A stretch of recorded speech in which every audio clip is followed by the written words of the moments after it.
एक तरफ राजमहल का ऐशो आराम था और दूसरी तरफ कांटों भरा वनवास। जब अधर्म का अंधेरा छाया तो महलों की रानी ने राजसी वस्त्र त्याग कर भस्म को अपना श्रृंगार बनाया। ये कहानी सिर्फ एक रानी की नहीं बल्कि उस शक्ति की है जिसने साबित किया कि जब भक्त पुकारता है तो महाकाल स्वयं रक्षा कवच बनकर खड़े हो जाते हैं। सनातन वॉइस प्रस्तुत करता है शिव की दासी, महलों की रानी। बहुत पुराने समय की बात है। भारतवर्ष की पवित्र धरती पर एक बहुत ही सुंदर और खुशहाल राज्य हुआ करता था जिसका नाम था कनकपुर। कनकपुर जैसा नाम था वैसा ही वो राज्य भी था, सोने की तरह चमकता हुआ और हर तरफ से संपन्न। वहां के राजा का नाम था महाराज धर्मसेन। महाराज धर्मसेन एक बहुत ही नेक और प्रजापालक राजा थे। उनकी प्रजा उन्हें पिता के समान मानती थी क्योंकि राजा अपनी प्रजा के दुख को अपना दुख और उनके सुख को अपना सुख समझते थे। लेकिन राजा के जीवन में एक बहुत बड़ी कमी थी। उनके पास सब कुछ था, धन था, दौलत थी, हाथी घोड़े थे, विशाल सेना थी, लेकिन उनकी कोई संतान नहीं थी। राजा और रानी सुमित्रा अक्सर उदास रहते थे। उन्होंने कई यज्ञ किए, कई दान पुण्य किए, साधु संतों की सेवा की, लेकिन उनकी गोद सूनी ही रही। फिर एक दिन एक महान साधु उनके राज्य में पधारे। राजा ने उन साधु की बहुत सेवा की। साधु ने प्रसन्न होकर राजा को आशीर्वाद दिया कि तुम्हारे घर में एक ऐसी कन्या का जन्म होगा जिसका नाम इतिहास में अमर हो जाएगा। लेकिन वो कन्या साधारण नहीं होगी, उसका जीवन शिव की भक्ति और त्याग के लिए बना होगा। राजा बहुत खुश हुए। कुछ समय बाद रानी सुमित्रा ने एक सुंदर सी कन्या को जन्म दिया। उस बच्ची के चेहरे पर इतना तेज था जैसे साक्षात सूर्य की किरणें उसके माथे पर चमक रही हों। राजा ने बड़े ही धूमधाम से उसका नामकरण किया और उसका नाम रखा गया राजकुमारी वैदेही। वैदेही बचपन से ही बाकी बच्चों से बिल्कुल अलग थी। जब वो थोड़ी बड़ी हुई और चलने फिरने लगी तो उसका मन खिलौनों में नहीं लगता था। महल में एक से बढ़कर एक सोने चांदी के खिलौने थे, रेशम की गुड़ियां थी, लेकिन वैदेही को उन चीजों से कोई लगाव नहीं था। वो अक्सर महल के बगीचे में चली जाती जहां एक बहुत पुराना शिव मंदिर था। वो नन्ही सी बच्ची उस विशाल शिवलिंग के पास बैठ जाती और अपनी तोतली ज़बान में ओम नमः शिवाय का जाप करने की कोशिश करती। राजा और रानी जब उसे देखते तो हैरान रह जाते। महल की दासियां बताती थीं कि राजकुमारी खेल खेल में भी मिट्टी के शिवलिंग बनाती हैं और उस पर फूल चढ़ाती हैं। जैसे जैसे वैदेही बड़ी होती गई उसकी भक्ति भी गहरी होती गई। वो किशोरावस्था में पहुंची तो उसकी सुंदरता की चर्चा पूरे कनकपुर और आसपास के राज्यों में होने लगी। उसकी आंखें इतनी गहरी और शांत थीं जैसे कोई गहरा सरोवर हो। उसके चेहरे पर हमेशा एक सौम्य मुस्कान रहती थी, लेकिन उसे अपनी सुंदरता या राजमहल के ऐशो आराम से कोई मतलब नहीं था। वो सादे कपड़े पहनना पसंद करती थी। उसका अधिकतर समय पूजा पाठ, ध्यान और गरीबों की सेवा में बीतता था। वो मानती थी कि असली राजा तो महादेव हैं, ये सब राजपाट तो बस उनकी दी हुई जिम्मेदारी है। एक दिन की बात है, सावन का पवित्र महीना चल रहा था। पूरा कनकपुर शिव की भक्ति में डूबा हुआ था। राजकुमारी वैदेही ने संकल्प लिया कि वो पूरे सावन नंगे पैर ही रहेंगी और रोज नगर के बाहर स्थित पुराने शिव मंदिर में जाकर जल चढ़ाएंगी। राजा धर्मसेन को अपनी बेटी की चिंता होती थी क्योंकि वो बहुत कोमल थी, लेकिन वो उसकी भक्ति के आड़े कभी नहीं आते थे। वैदेही रोज सुबह जल्दी उठती, स्नान करती और अपनी सखियों के साथ भजन गाती हुई मंदिर जाती। रास्ते में जो भी गरीब, दुखी या बीमार व्यक्ति मिलता वो रुककर उसका हाल पूछती और उसकी मदद करती। प्रजा अपनी राजकुमारी को देवी की तरह पूजने लगी थी। लोग कहते थे कि साक्षात माता पार्वती ही राजकुमारी के रूप में हमारे बीच आई हैं। लेकिन कहते हैं ना कि जहां भक्ति होती है वहां परीक्षा भी होती है। कनकपुर के पड़ोस में एक और राज्य था जिसका नाम था कालदुर्ग। कालदुर्ग का राजा था भीमकर। भीमकर एक बहुत ही क्रूर, घमंडी और अधर्मी राजा था। उसे अपनी ताकत और अपनी सेना पर बहुत गुमान था। वो ना तो ईश्वर को मानता था और ना ही किसी इंसान की कदर करता था। उसका मानना था कि इस दुनिया में जो कुछ भी सुंदर है उस पर सिर्फ उसका अधिकार होना चाहिए। भीमकर के गुप्तचरों ने उसे कनकपुर की समृद्धि और राजकुमारी वैदेही की सुंदरता के बारे में बताया। उन्होंने बताया कि राजकुमारी वैदेही न केवल रूपवान हैं बल्कि बहुत गुणवान भी हैं, लेकिन वो दिन रात शिव की भक्ति में लीन रहती हैं। ये सुनकर भीमकर के मन में लालच और अहंकार जाग उठा। उसने सोचा कि अगर वो वैदेही से विवाह कर ले तो कनकपुर का विशाल राज्य भी उसका हो जाएगा और इतनी सुंदर रानी भी उसकी हो जाएगी। उसने तुरंत अपने दूत को कनकपुर भेजा। दूत ने महाराज धर्मसेन के दरबार में जाकर बड़े ही अहंकार से भीमकर का संदेश सुनाया। उसने कहा कि हमारे महाराज भीमकर ने आपकी पुत्री वैदेही के लिए विवाह का प्रस्ताव भेजा है। अगर आप ये प्रस्ताव स्वीकार करते हैं तो कालदुर्ग और कनकपुर एक हो जाएंगे, और अगर आप मना करते हैं तो महाराज भीमकर अपनी विशाल सेना लेकर कनकपुर पर चढ़ाई कर देंगे और सब कुछ तहस नहस कर देंगे। महाराज धर्मसेन ये सुनकर क्रोधित भी हुए और चिंतित भी। वो जानते थे कि भीमकर एक राक्षस प्रवृत्ति का इंसान है। अपनी नाजुक और भक्त बेटी का हाथ उस जैसे अधर्मी को देना उसे जीते जी नर्क में धकेलने जैसा था। लेकिन दूसरी तरफ उन्हें अपनी प्रजा की भी चिंता थी। अगर युद्ध हुआ तो हजारों बेगुनाह लोग मारे जाएंगे। महाराज धर्मसेन ने समय मांगा और भारी मन से महल के भीतर गए। उन्होंने रानी सुमित्रा से बात की। रानी तो ये सुनकर रोने लगीं। उन्होंने साफ कह दिया कि चाहे जान चली जाए लेकिन मेरी बेटी उस दुष्ट के घर नहीं जाएगी। बात राजकुमारी वैदेही तक भी पहुंची। जब वैदेही ने यह सुना तो उसके चेहरे पर ना तो डर था और ना ही घबराहट। वो शांत भाव से अपने पिता के पास गई। राजा उस समय बहुत चिंता में बैठे थे। वैदेही ने उनके चरण स्पर्श किए और कहा कि पिताजी, आप क्यों चिंता करते हैं? जिसके सिर पर महादेव का हाथ हो उसका कोई क्या बिगाड़ सकता है? राजा ने कहा कि बेटी, भीमकर बहुत क्रूर है, वो पूरे राज्य को जला देगा। मैं एक पिता हूं, अपनी बेटी को बचाना चाहता हूं, लेकिन एक राजा भी हूं, अपनी प्रजा को मरने नहीं दे सकता। मैं धर्म संकट में फंस गया हूं। वैदेही ने मुस्कुराते हुए कहा कि पिताजी, ये धर्म संकट नहीं है, ये तो परीक्षा की घड़ी है। आप उस अधर्मी के आगे कभी मत झुकना। रही बात युद्ध की तो महादेव कोई ना कोई रास्ता जरूर निकालेंगे। मैं भीमकर से विवाह नहीं करूंगी क्योंकि मेरा जीवन शिव के चरणों में अर्पित है। किसी ऐसे व्यक्ति के साथ जुड़ना जो धर्म और ईश्वर का अपमान करता हो मेरे लिए मृत्यु से भी बदतर है। राजा को अपनी बेटी की बातों से हिम्मत मिली। उन्होंने अगले ही दिन भीमकर के बूथ को बुलाकर साफ मना कर दिया। उन्होंने कहा कि हम अपनी बेटी का विवाह एक ऐसे व्यक्ति से कभी नहीं करेंगे जो अधर्मी और अत्याचारी हो। तुम जाकर अपने राजा से कह दो कि कनकपुर युद्ध के लिए तैयार है, लेकिन अपने स्वाभिमान से समझौता नहीं करेगा। दूत अपमानित होकर वापस चला गया। जब भीमकर ने यह सुना तो वो गुस्से से आग बबूला हो गया। उसने तुरंत अपनी सेना को तैयार होने का आदेश दिया। उधर कनकपुर में भी युद्ध की तैयारी शुरू हो गई। लेकिन वैदेही जानती थी कि ये लड़ाई तलवारों से नहीं बल्कि तपस्या से जीती जाएगी। उसने अपने पिता से कहा कि पिताजी, आप सेना का नेतृत्व करें, मैं अपनी शक्ति यानी अपनी भक्ति से आपकी सहायता करूंगी। वैदेही ने राजमहल के सुख सुविधाओं का त्याग कर दिया। उसने अपने शरीर से सारे आभूषण उतार दिए, रेशमी वस्त्र त्याग दिए और साध्वी जैसे साधारण गेरुआ वस्त्र धारण कर लिए। उसने संकल्प लिया कि जब तक उसका राज्य सुरक्षित नहीं हो जाता और उस अधर्मी का अंत नहीं हो जाता, वो अन्न ग्रहण नहीं करेगी, सिर्फ बेलपत्र और जल पर रहेगी। वैदेही महल के उसी पुराने शिव मंदिर में जाकर बैठ गई। उसने शिवलिंग के सामने दीपक जलाया और ध्यान में लीन हो गई। बाहर युद्ध के नगाड़े बज रहे थे, लेकिन मंदिर के अंदर एक अलौकिक शांति थी। वैदेही का ध्यान इतना गहरा था कि उसे बाहर की कोई आवाज सुनाई नहीं दे रही थी। उसका रोम रोम ओम नमः शिवाय का नाद कर रहा था। उधर सीमा पर भीमकर की विशाल सेना कनकपुर की ओर बढ़ रही थी।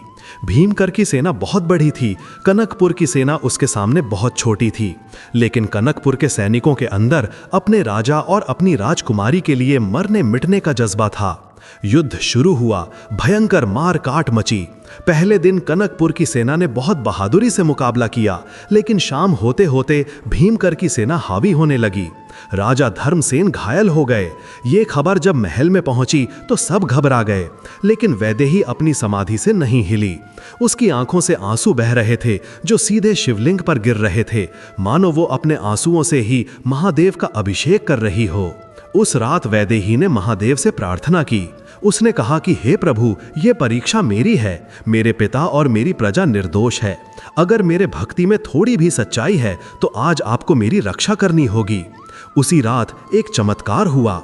भीमकर अपनी छावनी में सो रहा था कि उसे एक भयानक सपना आया।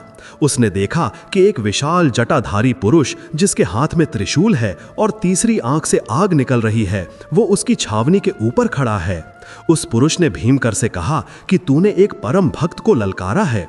अगर तूने सुबह होते ही अपनी सेना वापस नहीं बुलाई तो तेरा और तेरे पूरे वंश का नाश हो जाएगा। भीमकर पसीने पसीने होकर जाग गया। वो बहुत डर गया था, लेकिन उसका अहंकार अभी भी पूरी तरह नहीं टूटा था। उसे लगा कि यह बस एक बुरा सपना है। उसने सोचा कि मैं इतना शक्तिशाली राजा हूं, एक सपने से डरकर पीछे हट जाऊं, ये मेरी कायरता होगी। उसने अपने सेनापतियों को आदेश दिया कि कल सुबह होते ही कनकपुर के किले पर पूरी ताकत से हमला कर दिया जाए और राजकुमारी वैदेही को बंदी बना लिया जाए। सुबह हुई, युद्ध फिर शुरू हुआ। इस बार भीमकर खुद सेना के आगे चल रहा था। वो सीधे राजमहल की ओर बढ़ रहा था। कनकपुर के सैनिक उसे रोकने की कोशिश कर रहे थे, लेकिन वो पागल हाथी की तरह आगे बढ़ता जा रहा था। राजा धर्मसेन घायल होने के बावजूद युद्ध भूमि में डटे हुए थे। तभी अचानक आसमान में काले बादल घिर आए। दिन में ही रात जैसा अंधेरा हो गया। बिजली कड़कने लगी और जोर से आंधी चलने लगी। ये आंधी इतनी तेज थी कि सैनिक अपने पैरों पर खड़े भी नहीं हो पा रहे थे। भीमकर के हाथी और घोड़े बिदकने लगे। धूल का ऐसा गुबार उठा कि किसी को कुछ दिखाई नहीं दे रहा था। ये सब देखकर भीमकर घबरा गया। उसे अपना सपना याद आने लगा। तभी मंदिर में बैठी वैदेही ने अपनी आंखें खोलीं। उसे आभास हो गया था कि उसके महादेव ने उसकी पुकार सुन ली है। वो उठी और मंदिर के बाहर आई। तेज आंधी में भी उसका दिया बुझा नहीं था, वो जल रहा था। वैदेही निडर होकर महल की प्राचीर छत की दीवार पर चढ़ गई। उसने नीचे देखा जहां युद्ध चल रहा था। उसने जोर से हर हर महादेव का जयघोष किया। उसकी आवाज में इतनी शक्ति थी कि वो आंधी और तूफानों के शोर को चीरती हुई युद्ध के मैदान तक गूंज गई। वैदेही की आवाज सुनकर कनकपुर के सैनिकों में जैसे नई जान आ गई। लेकिन तभी भीमकर की नजर ऊपर महल की दीवार पर खड़ी वैदेही पर पड़ी। उसे लगा कि यही मौका है। उसने अपना धनुष उठाया और एक जहरीला तीर वैदेही की ओर छोड़ दिया। राजा धर्मसेन ये देखकर चिल्लाए, लेकिन तीर कमान से निकल चुका था। वो तीर हवा को चीरता हुआ सीधा वैदेही की ओर बढ़ा। सबको लगा कि अब अनर्थ हो जाएगा, लेकिन जैसे ही वो तीर वैदेही के करीब पहुंचा, हवा का एक तेज झोंका आया और तीर की दिशा बदल गई। वो तीर पास के एक खंभे में जा धंसा। ये देखकर भीमकर सन्न रह गया। वो समझ नहीं पाया कि ये कैसे हुआ। उसी समय बिजली कड़की और भीमकर के रथ के ठीक सामने गिरी। उसके घोड़े डरकर पीछे भागे और उसका रथ पलट गया। भीमकर जमीन पर गिर पड़ा। उसे संभलने का मौका भी नहीं मिला कि कनकपुर के सैनिकों ने उसे चारों तरफ से घेर लिया। जिस राजा को अपनी ताकत पर इतना घमंड था, वो आज मिट्टी में पड़ा था। भीमकर को बंदी बना लिया गया। युद्ध रुक गया। कालदुर्ग की सेना अपने राजा को बंदी देख हथियार डालकर भाग खड़ी हुई। राजा धर्मसेन ने अपनी बेटी की तरफ देखा, जो अभी भी महल की दीवार पर हाथ जोड़े खड़ी थी। वो जानते थे कि ये जीत उनकी तलवार की नहीं, बल्कि उनकी बेटी की भक्ति की है। बंदी भीमकर को जंजीरों में जकड़कर दरबार में लाया गया। वो सिर झुकाए खड़ा था। उसका सारा अहंकार टूट चुका था। राजा धर्मसेन ने वैदेही को बुलाया और कहा कि बेटी, इस अपराधी को क्या सजा दी जाए? इसने हमारे राज्य पर हमला किया और तुम्हारी जान लेने की कोशिश की। इसे तो मृत्युदंड मिलना चाहिए। दरबार में मौजूद सभी मंत्री और सेनापति भी यही कह रहे थे कि इसे मार दिया जाए। वैदेही धीरे धीरे भीमकर के पास गई। भीमकर ने डरते हुए ऊपर देखा। उसे लगा कि राजकुमारी अब उसे श्राप देगी या उसे मरवा देगी, लेकिन वैदेही की आंखों में करुणा थी। उसने अपने पिता से कहा कि पिताजी, इसे मृत्युदंड मत दीजिए। महादेव जीवन देते हैं तो लेने का अधिकार भी उन्हीं का है, और फिर एक मरे हुए को मारने में क्या वीरता है? इसका अहंकार तो पहले ही मर चुका है। वैदेही ने भीमकर से कहा कि राजन, शक्ति दूसरों को दबाने के लिए नहीं बल्कि रक्षा करने के लिए होती है। आपने महादेव के एक भक्त को सताया, इसलिए आपकी ये दशा हुई। मैं आपको क्षमा करती हूँ, लेकिन एक शर्त पर। आपको वचन देना होगा कि आज के बाद आप कभी किसी राज्य पर आक्रमण नहीं करेंगे और अपना बाकी जीवन शिव की भक्ति और प्रजा की सेवा में बिताएंगे। भीमकर राजकुमारी की दया देखकर रो पड़ा। वो एक क्रूर योद्धा था, उसने कभी किसी के आगे सिर नहीं झुकाया था, लेकिन आज एक साध्वी राजकुमारी की करुणा ने उसे हरा दिया था। वो वैदेही के चरणों में गिर पड़ा और माफी मांगने लगा। उसने वचन दिया कि वो अपना राज्य अपने पुत्र को सौंप देगा और खुद वन में जाकर तपस्या करेगा। राजा धर्मसेन ने उसे मुक्त कर दिया। इस घटना के बाद राजकुमारी वैदेही की कीर्ति चारों दिशाओं में फैल गई। लोग दूर दूर से उसके दर्शन करने आने लगे, लेकिन वैदेही के मन में अब वैराग्य और गहरा हो गया था। उसे लगा कि राजमहल का ये वातावरण, ये भीड़ भाड़ उसकी भक्ति में बाधा बन रही है। उसने अपने माता पिता से एक बहुत कठिन मांग कर दी। उसने कहा कि वो अब राजमहल में नहीं रहेगी, वो तीर्थ यात्रा पर जाना चाहती है और उन जगहों पर तपस्या करना चाहती है जहां महादेव का वास है। राजा और रानी के लिए ये बहुत कठिन था। उनकी इकलौती बेटी, जिसे उन्होंने फूलों की तरह पाला था, वो अब वनवासी बनना चाहती थी। लेकिन वे ये भी समझ चुके थे कि वैदेही साधारण कन्या नहीं है। वो एक दिव्य आत्मा है जिसे किसी पिंजरे में, चाहे वो सोने का ही क्यों ना हो, कैद नहीं किया जा सकता। उन्होंने भारी मन से उसे अनुमति दे दी। वैदेही ने राजसी वस्त्र पूरी तरह त्याग दिए, एक साधारण जोगन का रूप धारण किया और हाथ में कमंडल लेकर महल से निकल पड़ी। पूरी प्रजा रोते हुए उसे विदा करने आई। वैदेही ने मुड़कर अपने नगर को देखा, अपने माता पिता को देखा और फिर जंगल के रास्ते पर आगे बढ़ गई। उसका सफर अब शुरू हुआ था, एक ऐसा सफर जहां ना कोई राजा था, ना कोई रंक, बस वह थी और उसके महादेव थे। जंगल का रास्ता बहुत कठिन था, कटीली झाड़ियां, जंगली जानवरों का डर और खाने पीने की कमी, लेकिन वैदेही के चेहरे पर शिकन तक नहीं थी। वो चलते चलते एक घने जंगल में पहुंची। शाम हो चुकी थी, उसे भूख और प्यास लगी थी। तभी उसे एक कुटिया दिखाई दी। वह उस कुटिया के पास गई। वहां एक बूढ़ी औरत बैठी थी जो बहुत गरीब दिख रही थी। वैदेही ने उससे पीने के लिए पानी मांगा। बूढ़ी औरत ने वैदेही को देखा और उसे अंदर बुलाया। उसने वैदेही को पानी दिया और खाने के लिए सूखी रोटियां दीं।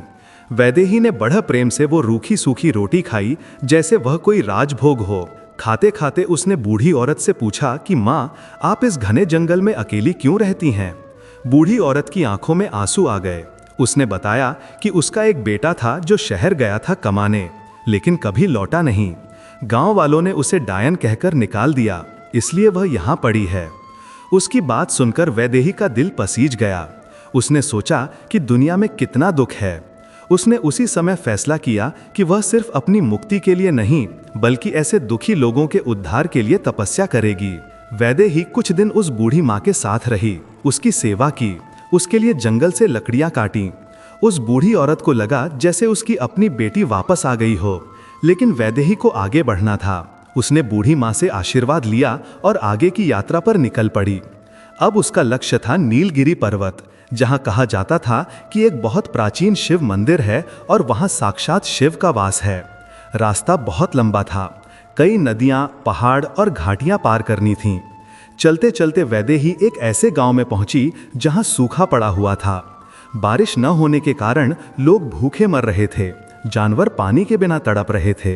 गांव का कुआं सूख चुका था। गांव के लोग बहुत निराश थे। जब उन्होंने वैदेही को गेरुआ वस्त्रों में देखा तो उन्हें लगा कि शायद कोई साध्वी उनकी मदद कर सके। वे सब दौड़कर वैदेही के पास आए और अपनी व्यथा सुनाई।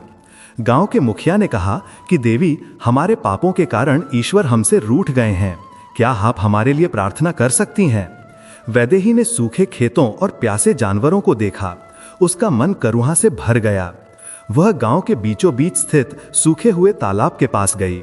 उसने वहीं आसन जमा लिया और महादेव का ध्यान करने लगी। उसने संकल्प लिया कि जब तक महादेव वर्षा नहीं करेंगे वह यहाँ से नहीं हिलेगी। धूप बहुत तेज थी, सूरज आग बरसा रहा था, लेकिन वैदेही अड़िग बैठी रही। एक दिन बीता, 2 दिन बीते।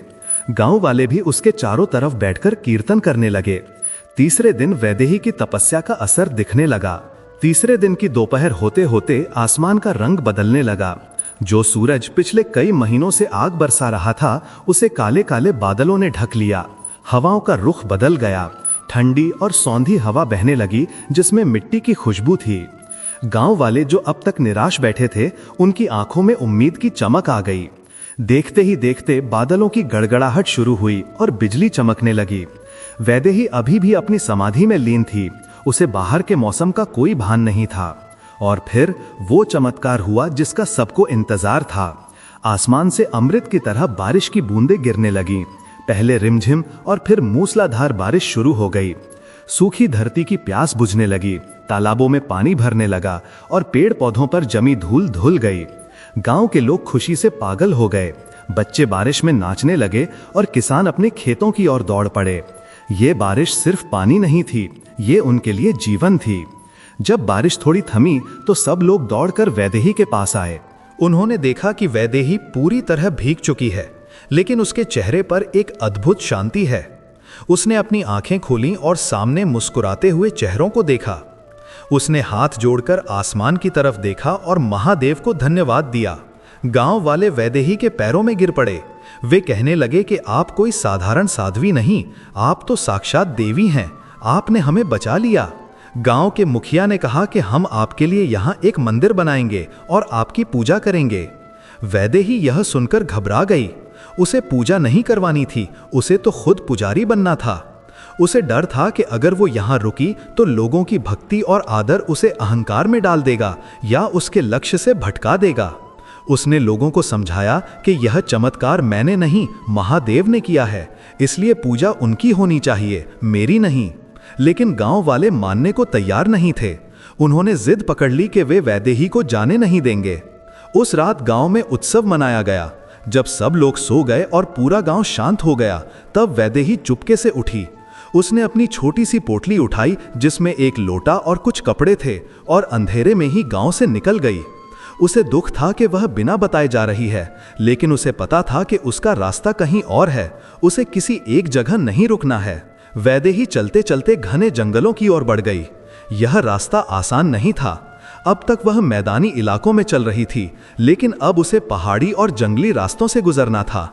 जंगल इतना घना था कि दिन में भी सूरज की रोशनी जमीन तक नहीं पहुंच पाती थी। चारों तरफ जंगली जानवरों की आवाजें आ रही थीं। कभी हाथियों की चिंगाड़ सुनाई देती तो कभी दूर से शेरों की दहाड़। लेकिन वैदेही के मन में डर की जगह सिर्फ शिव का नाम था। वो हर पेड़ में, हर पौधे में शिव का रूप देखती थी। कई बार उसका सामना सांपों से हुआ, लेकिन वो बिना डरे उनके पास से निकल गई, मानो वे भी उसे रास्ता दे रहे हों। कई दिन बीत गए, उसके पास खाने को कुछ नहीं था। वो जंगल में गिरे हुए फल और कंदमूल खाकर अपना पेट भरती और झरने का पानी पीती। उसके पैर छिल गए थे, कांटों से घाव हो गए थे, लेकिन उसकी चाल धीमी नहीं पड़ी। उसका लक्ष्य था कैलाश की ओर जाने वाला रास्ता, जहां उसे अपने आराध्य को पाना था। एक दिन वह एक ऐसे इलाके से गुजर रही थी जो डाकुओं के लिए बदनाम था। उस इलाके में कालिया नाम के एक खूंखार डाकू का राज चलता था। कालिया इतना निर्दयी था कि वो राहगीरों को ना सिर्फ लूटता था, बल्कि उन्हें मार भी देता था। वैदेही अपनी धुन में मगन होकर भजन गुनगुनाते हुए जा रही थी, तभी अचानक झाड़ियों से निकलकर 4-5 हथियारबंद आदमी उसके सामने आ खड़े हुए। उनके बीच में एक विशाल आदमी था जिसकी बड़ी बड़ी मूछें और लाल आंखें थीं। वो कालिया डाकू था। कालिया ने वैदेही को ऊपर से नीचे तक देखा और जोर से हंसा।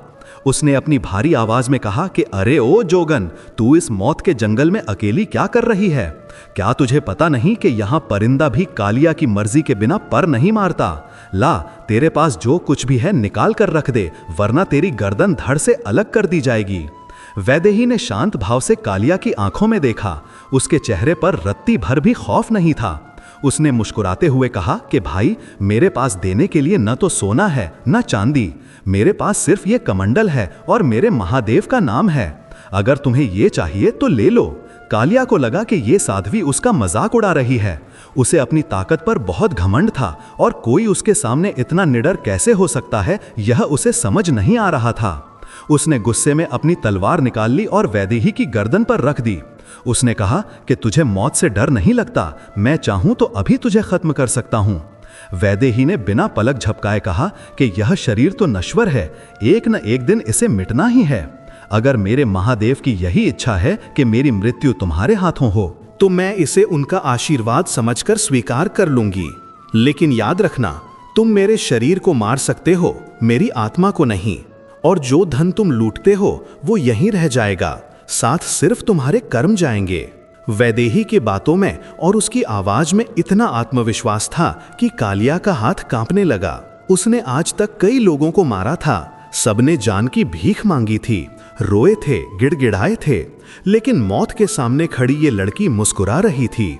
कालिया की अंतरात्मा को जैसे किसी ने झकझोर दिया हो। उसे अचानक अपनी पूरी जिंदगी, अपने पाप, अपनी क्रूरता सब याद आने लगी। उसे लगा कि वो कितना तुच्छ है इस निडर जोगन के सामने। उसकी तलवार हाथ से छूटकर नीचे गिर गई। वो जो कभी किसी के आगे नहीं झुका था, वैदेही के चरणों में घुटनों के बल बैठ गया। उसकी आंखों से आंसू बहने लगे। उसने कहा कि देवी, मुझे माफ कर दो, मैंने जीवन भर सिर्फ पाप कमाए हैं। क्या मेरे जैसा पापी भी सुधर सकता है? क्या मुझे भी शांति मिल सकती है? वैदेही ने उसके सिर पर हाथ रखा और कहा कि पश्चाताप की आग में हर पाप जल जाता है। अगर तुम हिंसा का रास्ता छोड़ दो और दूसरों की मदद करो तो महादेव तुम्हें जरूर अपनाएंगे। कालिया ने उसी वक्त अपनी तलवार तोड़ दी और कसम खाई कि वो अब से जंगल में आने वाले यात्रियों की रक्षा करेगा, उन्हें लूटेगा नहीं। उसने वैदेही को जंगल पार करवाने में मदद की और उसे सुरक्षित सीमा तक छोड़ आया। वैदेही ने एक क्रूर डाकू को एक रक्षक में बदल दिया था। ये उसकी भक्ति की दूसरी बड़ी विजय थी। जंगल पार करने के बाद अब पहाड़ी चढ़ाई शुरू हुई। मौसम बदलने लगा था, हवा में ठंडक घुल गई थी। वैदेही के पास ठंड से बचने के लिए कोई ऊनी वस्त्र नहीं थे, सिर्फ सूती कपड़े थे। जैसे जैसे वो ऊपर चढ़ रही थी, ठंड बढ़ती जा रही थी। बर्फीली हवाएं उसके शरीर को चीर रही थीं। उसके होंठ नीले पड़ गए थे, हाथ पैर सुन्न होने लगे थे, लेकिन उसके अंदर भक्ति की जो आग जल रही थी वो उसे गर्मी दे रही थी। वो लगातार ओम नमः शिवाय का जाप करती रही, जिससे उसके अंदर ऊर्जा का संचार होता रहा। रास्ते में उसे कई तीर्थयात्री मिले जो घोड़ों या पालकियों पर जा रहे थे। उन्होंने वैदेही को पैदल और इतने कम कपड़ों में देखा तो उन्हें दया आई। किसी ने उसे कंबल देने की कोशिश की, किसी ने जूते देना चाहे, लेकिन वैदेही ने विनम्रता से मना कर दिया। उसका मानना था कि यह तपस्या है और तपस्या में सुख सुविधाओं का त्याग जरूरी है। वो हर कष्ट को महादेव का प्रसाद मानकर सह रही थी। एक दिन शाम के समय वो एक गुफा के पास रुकी ताकि रात बिता सके। बाहर बर्फबारी शुरू हो गई थी। गुफा के अंदर अंधेरा था। उसने सूखी लकड़ियां इकट्ठी की और आग जलाई। आग की गर्मी से उसे थोड़ी राहत मिली। वो ध्यान करने बैठी ही थी कि उसे गुफा के कोने से किसी के कराहने की आवाज सुनाई दी। वो चौकन्नी हो गई। उसने मशाल जलाकर कोने में देखा तो वहां एक वृद्ध साधु लेटे हुए थे। उनका शरीर बहुत कमजोर था, हड्डियों का ढांचा मात्र रह गया था और वे ठंड से बुरी तरह कांप रहे थे। उन्हें तेज बुखार था। वैदेही तुरंत उनके पास गई। उसने पूछा कि बाबा, आप कौन हैं और आपकी ये हालत कैसे हुई? साधु ने कांपते हुए कहा कि बेटी, मैं केदारनाथ जा रहा था, लेकिन बुढ़ापे और बीमारी ने मुझे यहाँ रोक दिया। मेरे पास न खाना है न दवा और ठंड मुझे मार डालेगी। वैदेही ने एक पल भी नहीं सोचा। उसने अपनी आग को उस साधु के पास सरका दिया। उसने अपने पास बचा हुआ थोड़ा सा भोजन निकाला, उसे पानी में घोलकर नरम किया और उस बूढ़े साधु को खिलाया। साधु के शरीर पर कोई गर्म कपड़ा नहीं था, जबकि वैदेही के पास एक पुराना शॉल था जो उसने खुद के लिए रखा था। उसने वो शॉल भी उस साधु को ओढ़ा दिया। अब वैदेही खुद ठंड में ठिठुर रही थी, लेकिन उसे इस बात का संतोष था कि उसने एक जान बचाई। पूरी रात वो साधु की सेवा करती रही, उनके माथे पर पट्टियां रखती रही। सुबह होते होते साधु का बुखार उतर गया। उन्होंने आंखें खोलीं और वैदेही को देखा, जो ठंड से सिकुड़ी हुई बैठी थी, लेकिन फिर भी मुस्कुरा रही थी। साधु की आंखों में एक अजीब सी चमक थी। उन्होंने वैदेही को आशीर्वाद दिया और कहा कि बेटी, तेरी परीक्षा अभी खत्म नहीं हुई है, लेकिन तू सही रास्ते पर है। जिसने पराये दुख को अपना लिया उसने ईश्वर को पा लिया। इतना कहकर साधु अपनी लाठी टेकते हुए गुफा से बाहर चले गए। वैदेही को बाद में एहसास हुआ कि वो साधु इतनी कमजोरी के बाद भी इतनी तेजी से पहाड़ कैसे चढ़ गए। क्या वो कोई साधारण साधु थे या महादेव खुद उसकी परीक्षा लेने आए थे? ये सोचकर उसका रोम रोम पुलकित हो उठा। अब वैदेही का सफर और भी कठिन होने वाला था। आगे का रास्ता मृत्यु घाटी से होकर जाता था, जिसके बारे में कहा जाता था कि वहां से गुजरने वाला अक्सर जिंदा वापस नहीं आता। वहां गहरी खाइयां थीं और रास्ता इतना संकरा था कि एक बार में सिर्फ एक व्यक्ति ही चल सकता था। जरा सी चूक और सीधा हजारों फीट नीचे खाई में मौत। वैदेही ने हिम्मत बांधी और आगे बढ़ी। उस संकरे रास्ते पर चलते हुए उसे कई बार चक्कर आए, कई बार उसके पैर फिसले, लेकिन हर बार वो संभल गई। एक जगह रास्ता भूस्खलन के कारण टूट गया था। आगे जाने का कोई मार्ग नहीं था। एक तरफ सीधी खड़ी पहाड़ी और दूसरी तरफ गहरी खाई। वैदेही वहीं खड़ी हो गई। उसे समझ नहीं आ रहा था कि अब क्या करे, क्या वापस लौट जाए, लेकिन वापसी का सवाल ही नहीं था। उसने आंखें बंद की और महादेव को याद किया। तभी उसने देखा कि पहाड़ी की ढलान पर एक पहाड़ी बकरी बड़ी आसानी से पत्थरों पर कूदती हुई जा रही है। वैदेही ने ध्यान से देखा, उन पत्थरों के बीच एक बहुत पतला सा छिपा हुआ रास्ता था जो उस टूटे हुए हिस्से को पार करवा सकता था। अगर वो बकरी वहां से नहीं गुजरती तो वैदेही को वो रास्ता कभी नहीं दिखता। वैदेही ने इसे महादेव का संकेत माना और बहुत सावधानी से रेंगते हुए उस रास्ते को पार किया। खतरनाक रास्ता पार करने के बाद वो एक खुले मैदान में पहुंची। यहाँ का दृश्य अद्भुत था। चारों तरफ बर्फ से ढके पहाड़ चांदी की तरह चमक रहे थे। यहाँ हवा बहुत पतली थी, जिससे सांस लेने में तकलीफ हो रही थी। वैदेही का शरीर अब जवाब देने लगा था। भूख और थकान से वो निढाल हो रही थी, लेकिन उसकी आंखों की चमक कम नहीं हुई थी। उसे सामने दूर एक मंदिर की चोटी दिखाई दे रही थी। वही उसकी मंजिल थी, लेकिन मंजिल अभी भी दूर थी। तभी उसे रास्ते में एक और बाधा मिली। इस इलाके में एक विचित्र बीमारी फैली हुई थी। गांव के गांव खाली हो गए थे। जो लोग बचे थे वे बहुत डरे हुए थे। वैदेही जब एक बस्ती में पहुंची तो उसने देखा कि लोग अपने ही बीमार परिजनों को छोड़कर भाग रहे हैं, इस डर से कि कहीं उन्हें भी वो बीमारी ना लग जाए। एक घर के बाहर एक छोटी बच्ची रो रही थी। उसके माता पिता अंदर बीमार पड़े थे और कोई उनकी मदद करने वाला नहीं था। वैदेही उस बच्ची के पास गई। गांव वालों ने उसे रोका, चिल्लाकर कहा कि अरे ओ जोगन, उधर मत जा, वो मौत का घर है, तुझे भी बीमारी लग जाएगी और तू तड़प तड़प कर मरेगी। लेकिन वैदेही ने उनकी बात अनसुनी कर दी। उसने कहा कि अगर हम अपनों को ही मुसीबत में छोड़ देंगे तो हम में और जानवरों में क्या फर्क रह जाएगा। वो उस घर के अंदर गई। उसने देखा कि बच्ची के माता पिता तेज बुखार और शरीर पर निकले दानों से तड़प रहे थे। घर में गंदगी थी और बदबू आ रही थी। वैदेही ने अपनी नाक नहीं सिकोड़ी, उसने तुरंत सफाई शुरू की। उसने जड़ी बूटियों का ज्ञान जो उसे बचपन में संतों से मिला था, उसका उपयोग किया। वो जंगल से जड़ी बूटियां लाई, उनका काढ़ा बनाया और बीमारों को पिलाया। वो दिन रात उनकी सेवा में लगी रही। गांव वाले दूर से तमाशा देखते रहे। उन्हें यकीन था कि कुछ दिनों में यह साध्वी भी मर जाएगी। लेकिन वैदेही की सेवा और उसके मंत्रोच्चार में संजीवनी शक्ति थी। 3 दिन के बाद चमत्कार हुआ। बच्ची के माता पिता की हालत सुधरने लगी। उनका बुखार उतर गया और वे होश में आ गए। जब उन्होंने देखा कि एक अनजान साध्वी ने अपनी जान जोखिम में डालकर उनकी सेवा की तो वे रोने लगे। ये खबर पूरे गांव में फैल गई कि वो साध्वी ना तो मरी और ना ही बीमार हुई, बल्कि उसने मरते हुए लोगों को बचा लिया। अब गांव वालों को शर्मिंदगी महसूस हुई। वे धीरे धीरे वापस आने लगे। वैदेही ने उन्हें समझाया कि डर और स्वार्थ बीमारी से ज्यादा खतरनाक हैं। सेवा ही सबसे बड़ा धर्म है। उसने गांव वालों को सिखाया कि कैसे साफ सफाई रखकर और जड़ी बूटियों का उपयोग करके इस बीमारी से बचा जा सकता है। वैदेही ने फिर से एक बार मानवता की मिसाल पेश की।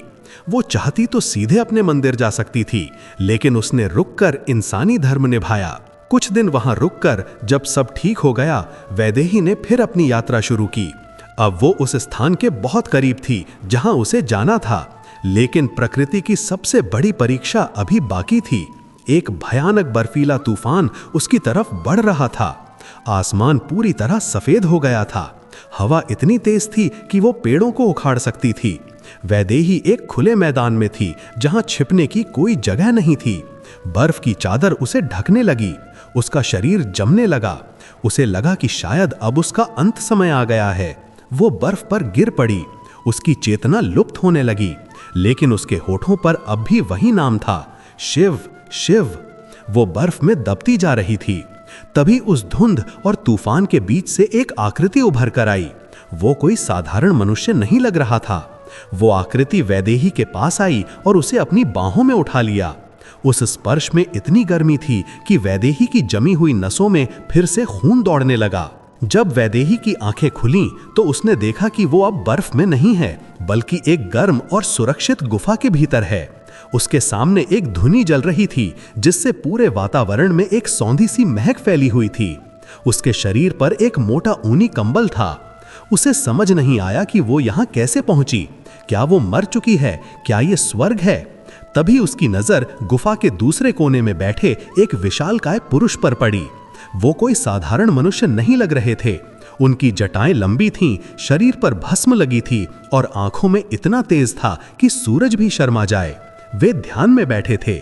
वैदेही समझ गई कि बर्फीले तूफान में इन्हीं महात्मा ने उसकी जान बचाई है। वो धीरे से उठी और उनके चरणों में झुक गई। महात्मा ने आंखें खोलीं। उनकी आंखों में सागर जैसी गहराई थी। उन्होंने गंभीर आवाज में कहा कि पुत्री, तू मृत्यु के मुंह से बचकर आई है। ये स्थान साधारण मनुष्यों के लिए नहीं है। यहाँ हवा भी शिव की आज्ञा से बहती है। तू कौन है और इस विनाशकारी ठंड में अपने प्राणों को जोखिम में डालकर यहाँ क्यों आई है? वैदेही ने हाथ जोड़कर कहा कि ऋषिवर, मैं कनकपुर की राजकुमारी वैदेही थी, लेकिन अब मैं सिर्फ शिव की दासी हूँ। मैं उस परम सत्य को खोजने निकली हूँ जो महलों की दीवारों के पीछे नहीं मिलता। मैं अपने आराध्य महादेव के दर्शन करना चाहती हूँ, चाहे इसके लिए मुझे अपने प्राण ही क्यों न त्यागने पड़े। महात्मा उसके उत्तर से प्रसन्न हुए, लेकिन उन्होंने अभी उसे पूरी तरह स्वीकार नहीं किया था। वे बोले कि दर्शन पाना इतना सरल नहीं है। अभी तो तुमने सिर्फ बाहरी दुनिया की कठिनाइयां देखी हैं, भूख, प्यास, डाकू और बीमारी, लेकिन असली परीक्षा तो अब शुरू होगी। आगे का रास्ता मायावन से होकर जाता है। वो जंगल मन को भ्रमित करने वाला है। वहां तुम्हें वो सब दिखेगा जो तुम चाहती हो, लेकिन वो सब झूठ होगा।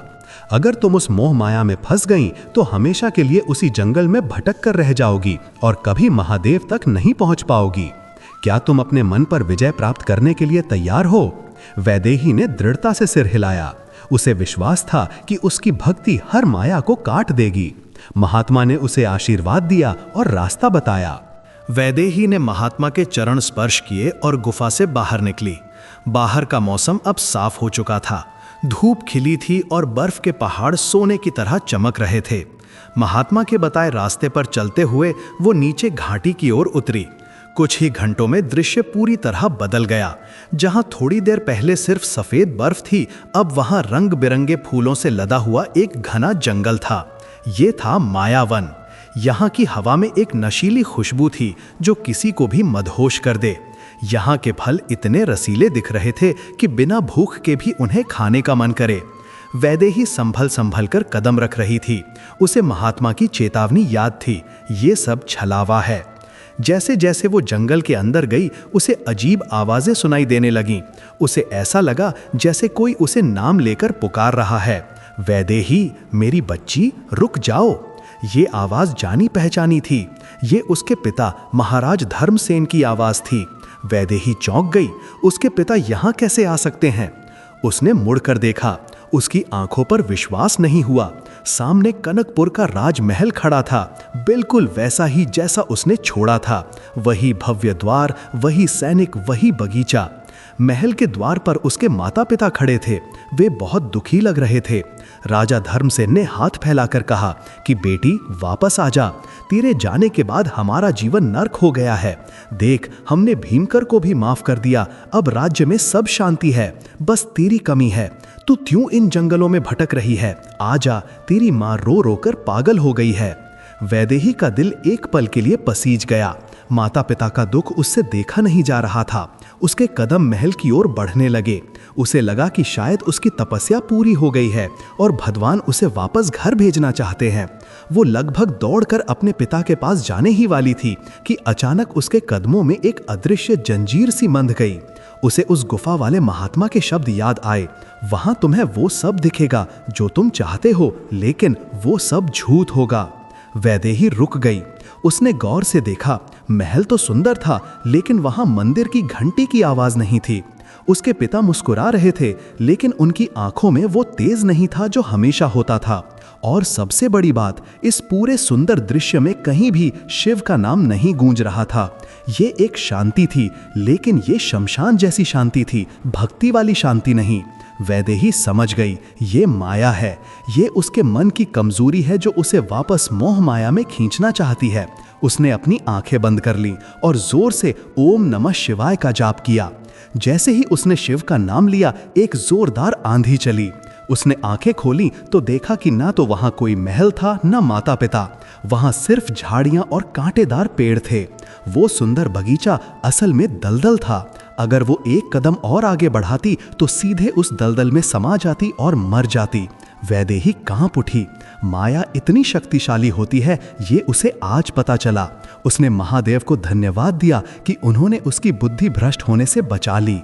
मायावन को पार करने के बाद वैदेही एक नदी के किनारे पहुंची। ये नदी साधारण नहीं थी। इसका पानी दूध जैसा सफेद था और उसमें से भाप निकल रही थी। नदी के उस पार एक विशाल काला पहाड़ बादलों को छू रहा था। यही वो स्थान था जहां उसे जाना था। लेकिन नदी पर कोई पुल नहीं था। नदी का बहाव इतना तेज था कि बड़े बड़े पत्थर भी उसमें बह रहे थे। वैदेही किनारे पर खड़ी होकर सोचने लगी कि पार कैसे जाए। तभी नदी के बीच से पानी में हलचल हुई और एक बहुत बड़ी नाव जैसी आकृति ऊपर आई। ध्यान से देखने पर पता चला कि वो नाव नहीं, बल्कि एक विशाल कछुआ था। उस कछुए की पीठ एक चट्टान जैसी थी। कछुए ने इंसानी भाषा में कहा कि हे साध्वी, मैं इस नदी का रक्षक हूँ। मैं तुम्हें पार ले जा सकता हूँ, लेकिन मेरी एक शर्त है। वैदेही ने पूछा कि क्या शर्त है? कछुए ने कहा कि मैं सिर्फ उन्हें अपनी पीठ पर बैठाता हूँ जो अपना सबसे भारी बोझ यहीं किनारे पर छोड़ दें। मैं बोझ के साथ नहीं तैर सकता। वैदेही ने अपनी पोटली देखी। उसमें तो कुछ भी नहीं था, बस एक लोटा और 2 कपड़े। उसने कहा कि हे रक्षक, मेरे पास तो कोई बोझ नहीं है, मेरी पोटली बहुत हल्की है। कछुए ने हंसते हुए कहा कि मैं कपड़ों और बर्तनों के बोझ की बात नहीं कर रहा, मैं तुम्हारे अहंकार और तुम्हारी पहचान के बोझ की बात कर रहा हूं। तुम अभी भी अपने मन में खुद को राजकुमारी या महान भक्त मानती हो। जब तक तुम ये नहीं भूल जाती कि तुम वैदेही हो, तब तक तुम उस पार नहीं जा सकती। उस पार जाने के लिए तुम्हें शून्य होना पड़ेगा। वैदेही सोच में पड़ गई। ये बहुत गहरी बात थी। हम सब अपने नाम, अपनी जाति, अपने पद को ही अपनी पहचान मानते हैं। उसे छोड़ना कपड़े छोड़ने से ज्यादा मुश्किल है। वैदेही ने वहीं रेत पर बैठकर ध्यान लगाया।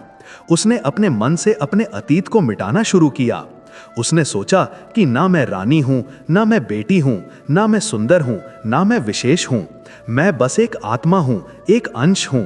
जब उसे अपने अंदर एक हल्कापन महसूस हुआ, जैसे वो हवा हो गई हो, तब वो उठी। उसने कछुए से कहा कि अब मैं तैयार हूं। कछुआ समझ गया कि वैदेही ने अपना मानसिक बोझ त्याग दिया है। उसने वैदेही को अपनी पीठ पर बैठाया और नदी के उस पार छोड़ दिया। नदी पार करते ही वातावरण एकदम बदल गया। यहाँ की हवा में एक अजीब सा सन्नाटा था। यहाँ कोई पेड़ पौधे नहीं थे, सिर्फ काले पत्थर और राख थी। ये शमशान भूमि जैसा लग रहा था। वैदेही जानती थी कि शिव का वास शमशान में भी होता है, क्योंकि वही सत्य है। वो आगे बढ़ी। चलते चलते उसे सामने एक गुफा दिखाई दी, जिसके द्वार पर एक भयानक आकृति खड़ी थी। वो भैरव का रूप था। उनका शरीर काला था, गले में मुंडों की माला थी और हाथ में त्रिशूल था। उनके साथ 2 खूंखार कुत्ते भी थे। ये दृश्य किसी को भी डरा सकता था, लेकिन वैदेही अब डर से परे जा चुकी थी। वो जानती थी कि ये भगवान का उग्र रूप है। वो उनके पास गई और प्रणाम किया। भैरव ने गरजते हुई आवाज में पूछा कि तू यहाँ क्यों आई है? यहाँ जीवन का अंत होता है। वैदेही ने नम्रता से कहा कि हे प्रभु, जहां जीवन का अंत होता है वहीं से तो शिव की शुरुआत होती है। मैं अपनी भक्ति का अंतिम प्रमाण देने आई हूं। भैरव ने कहा कि प्रमाण शब्दों से नहीं, त्याग से मिलता है। क्या तुम अपनी सबसे प्यारी चीज मुझे दे सकती हो? वैदेही ने सोचा कि उसके पास अब बचा ही क्या है। उसने अपना राजपाट छोड़ा, परिवार छोड़ा, अपनी पहचान छोड़ी। अब उसके पास क्या है जो उसे प्यारा है? तभी उसे एहसास हुआ, उसकी आंखें। इन्हीं आंखों से वो दुनिया देखती थी, इन्हीं आंखों से वो शिव का रूप देखने के लिए तड़प रही थी। उसे लगा कि शायद ईश्वर यही मांग रहे हैं। बिना एक पल सोचे उसने पास पड़ा एक नुकीला पत्थर उठाया और कहा कि हे प्रभु, अगर आपको मेरी दृष्टि चाहिए तो ये भी आपकी ही दी हुई है। मैं इसे आपको समर्पित करती हूँ। वो अपनी आंखों को फोड़ने ही वाली थी कि भैरव ने उसका हाथ पकड़ लिया। उनका भयानक रूप बदल गया और वे एक सौम्य देवता के रूप में प्रकट हुए। उन्होंने कहा कि बेटी, मैं तो बस ये देख रहा था कि तुम्हारी भक्ति में कोई मोह तो नहीं बचा। जिसने दर्शन की लालसा में अपनी दृष्टि ही देने का निर्णय ले लिया, उसे अब बाहरी आंखों की जरूरत नहीं, उसे तो दिव्य चक्षु, मन की आंखें मिल गए हैं। भैरव ने रास्ता छोड़ दिया और गुफा का द्वार अपने आप खुल गया। गुफा के अंदर से एक दिव्य नीला प्रकाश आ रहा था।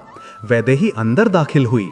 गुफा के अंदर का दृश्य अद्भुत था। वहां दीवारों पर स्वयं प्रकृति ने नक्काशी की हुई थी और गुफा के बीचों बीच एक प्राकृतिक बर्फ का शिवलिंग था जो अपने आप बना था। ये अमरनाथ नहीं था, ये उससे भी कहीं दुर्लभ और गुप्त स्थान था जहां आज तक कोई साधारण मनुष्य नहीं पहुंच पाया था।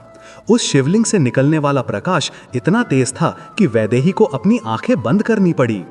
उसे महसूस हुआ कि उसकी यात्रा पूरी हो गई। वो दौड़कर शिवलिंग के पास गई और उससे लिपट गई। उसकी आंखों से आंसुओं की धारा बहने लगी। ये आंसू दुख के नहीं, परम आनंद के थे। उसे लगा जैसे वो अपने पिता की गोद में वापस आ गई हो। उसने अपना माथा शिवलिंग पर टेक दिया। उस क्षण समय जैसे थम गया। वैदेही को एक आवाज सुनाई दी। ये आवाज किसी इंसान की नहीं थी, ये गूंज थी जो सीधे उसकी आत्मा में उतर रही थी। वैदेही, मैं तेरी भक्ति से प्रसन्न हूं। वैदेही ने कांपती आवाज में कहा कि प्रभु, मुझे कुछ नहीं चाहिए, ना वरदान, ना मोक्ष, मुझे बस आपकी सेवा चाहिए। आवाज आई, तूने समाज को त्याग कर मुझे पाया है, लेकिन सच्ची भक्ति समाज से भागना नहीं, समाज में रहकर धर्म को स्थापित करना है। तेरा जीवन सिर्फ मेरे चरणों में बैठने के लिए नहीं है, तुझे वापस जाना होगा। वैदेही चौंक गई। वापस उसी दुनिया में जहां छल है, कपट है, राजनीति है। उसने कहा कि नहीं प्रभु, मुझे उस कीचड़ में वापस मत भेजिए, मुझे अपने पास रख लीजिए। महादेव ने कहा कि फूल कीचड़ में ही खिलता है वैदेही, अगर तू यहाँ रह गई तो तेरी भक्ति सिर्फ तेरे काम आएगी, लेकिन अगर तू वापस जाकर लोगों के अंदर धर्म और प्रेम का दीपक जलाएगी तो हजारों लोग तर जाएंगे। दुनिया को एक रानी की जरूरत है जो संत हो, एक ऐसी शासिका जिसके हृदय में वैराग्य हो। जा, कनकपुर वापस जा और धर्मराज की स्थापना कर, यही तेरी असली तपस्या है। वैदेही का मन भारी हो गया। उसे अपने प्रियतम को छोड़कर जाना था, लेकिन वो भक्त थी और भक्त का धर्म है आज्ञा का पालन करना। उसने भारी मन से शिवलिंग की परिक्रमा की, अंतिम बार माथा टेका और वापस मुड़ गई। लेकिन इस बार वो अकेली नहीं थी, उसके अंदर एक असीम शक्ति थी। उसके चेहरे पर अब एक ऐसा तेज था कि कोई भी उसकी तरफ आंख उठाकर नहीं देख सकता था। जब वो गुफा से बाहर निकली तो उसे लगा कि वो अब पहले वाली वैदेही नहीं रही, वो अब योगेश्वरी बन चुकी थी। वापसी का रास्ता जो आते वक्त बहुत कठिन था, अब उसे बहुत आसान लगने लगा। जंगली जानवर उसके रास्ते से हट जाते, नदियां उसे रास्ता दे देती, प्रकृति अब उसकी मित्र बन गई थी। कुछ ही दिनों में वो वापस कनकपुर की सीमा पर पहुंच गई, लेकिन वहां का नजारा देखकर उसके रोंगटे खड़े हो गए। कनकपुर जो सोने जैसा चमकता था अब खंडहर बन रहा था। उसे पता चला कि उसके जाने के बाद राजा धर्मसेन बीमार पड़ गए थे।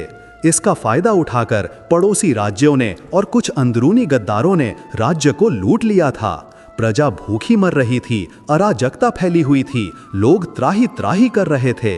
जब वैदेही ने फटे पुराने गेरुआ वस्त्रों में नगर में प्रवेश किया तो पहले तो किसी ने उसे पहचाना नहीं। उसके बाल उलझे हुए थे, शरीर कमजोर था, लेकिन आंखों में आग थी।